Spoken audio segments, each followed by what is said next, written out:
सबको जय मसीह की। Praise the Lord all of you.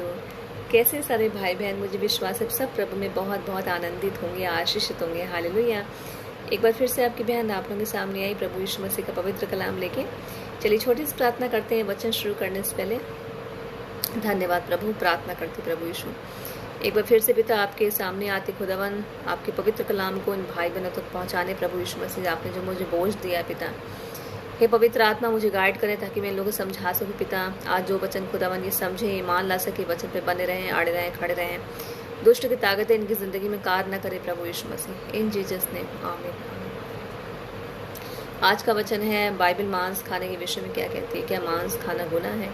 चलिए वचन से पढ़ते हैं। उत्पत्ति 1:29। परमेश्वर ने उनसे कहा, सुनो, जितने बीज वाले छोटे छोटे पेड़ सारी पृथ्वी के ऊपर हैं और जितने वृक्षों में बीज वाले फल होते हैं वे सब मैंने तुमको दिए हैं, वे तुम्हारे भोजन के लिए हैं। हालेलुया। परमेश्वर ने आदम और हव्वा से बोला कि सुनो, जितने बीज वाले छोटे छोटे पेड़ सारी पृथ्वी के ऊपर हैं और जितने वृक्षों में बीज वाले फल होते हैं, जितने पेड़ों में बीज वाले फल हैं, वे सब मैंने तुमको दिए हैं, वे तुम्हारे भोजन के लिए। हालेलुया। उत्पत्ति 9:3। सब चलने वाले जंतु तुम्हारा आहार होंगे, जैसा तुमको हरे हरे छोटे पेड़ दिए थे वैसा ही अब सब देता हूँ, पर मांस को प्राण समेत अर्थात लहू समेत तुम ना खाना। परमेश्वर ने आदम और हव्वा को स्टार्टिंग में तो जो आहार दिया वो फल दिए, बट बाद में प्रभु ने उनको और आशीषित किया और उनको सोचा अपने बच्चों को और उपहार दें। जिस तरह में हमारे दुनिया में माँ बाप हमको गिफ्ट करते हैं ताकि हम उनके बच्चे और खुश हों, वो तुम्हारा स्वर्गीय पिता है, वो हमें स्टार्टिंग से प्यार करते चले आए हैं और उन्होंने उस प्यार का सबूत दिया कि प्रभु यीशु मसीह इस धरती में आ गए हमारे लिए खुद परमेश्वर होके। सो प्रभु ने आदम और हव्वा से कहा कि सब चलने वाले जंतु तुम्हारा आहार होंगे, चलने वाले जंतु, जैसा तुमको हरे हरे छोटे पेड़ दिए थे वैसा अब सब देता हूँ। कितना महान परमेश्वर है, कितना प्यार करते हैं खुदावन हम इंसानों से। पर मांस को प्राण समेत अर्थात लहू समेत तुम ना खाना। जो मांस है, चाहे पक्षी का है, चाहे जानवर का है, प्राण समेत, क्योंकि प्राण समेत अर्थात लहू समेत तुम ना खाना, क्योंकि लहू में जीवन होता है।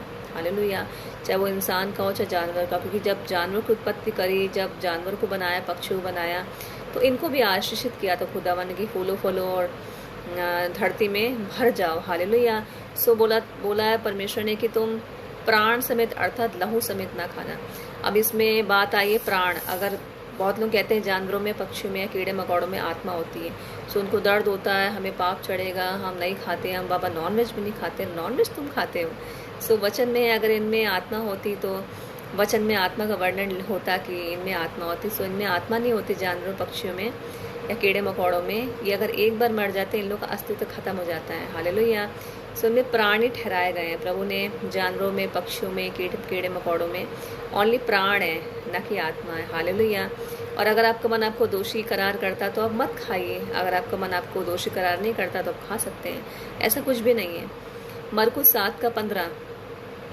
ऐसी कोई वस्तु नहीं जो मनुष्य में बाहर से समा के उसे अशुद्ध करे, परंतु जो वस्तुएं मनुष्य के भीतर से निकलती वे ही उसे अशुद्ध करती हैं। ऐसी कोई वस्तु नहीं जो मनुष्य में बाहर से हम कुछ खाते हैं बाहर से तो हमारे अंदर हमको अशुद्ध करें, परंतु जो वस्तुएं मनुष्य के अंदर से निकलती हैं वो ही हमको अशुद्ध करती, बल्कि बाहर से खाने वाली चीज़ें हमको अंदर से अशुद्ध नहीं करती। हमारे जो अंदर बनी रहती हैं, जो में स्टोर करे रहते हैं, वो हमको अशुद्ध करती है। हालेलुया। मरकुस 7:19। वे उसके मन में नहीं परंतु पेट में जाती हैं और संडास में से निकल जाती हैं।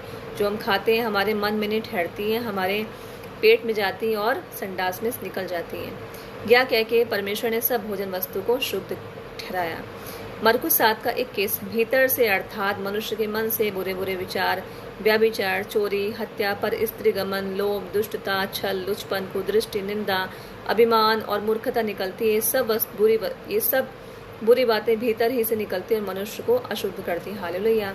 मुझे विश्वास है वचन आपको समझ में आया होगा कि परमेश्वर ने स्टार्टिंग में आदम और हव्वा को खाने के लिए फल का आहार दिया। फिर प्रभु ने कहा था सब चलने वाले जंतु तुम्हारा आहार होंगे, और प्रभु ने सब भोजन वस्तुओं को शुद्ध ठहराया। और प्रभु ने कहा जो भोजन हम खाते हैं हमें अंदर से वो अशुद्ध नहीं करता, क्योंकि संडास में निकलता है। जो अपने अंदर से हमारी चीज़ें निकलती, जो हमारे अंदर रहती, जो हमें स्टोर कर रहते हैं, वो हमें अशुद्ध करती है। सो वचन को फिर पढ़िए, फिर आपके सामने आओगे। अपने ध्यान रखिए। सबको जय मसीह।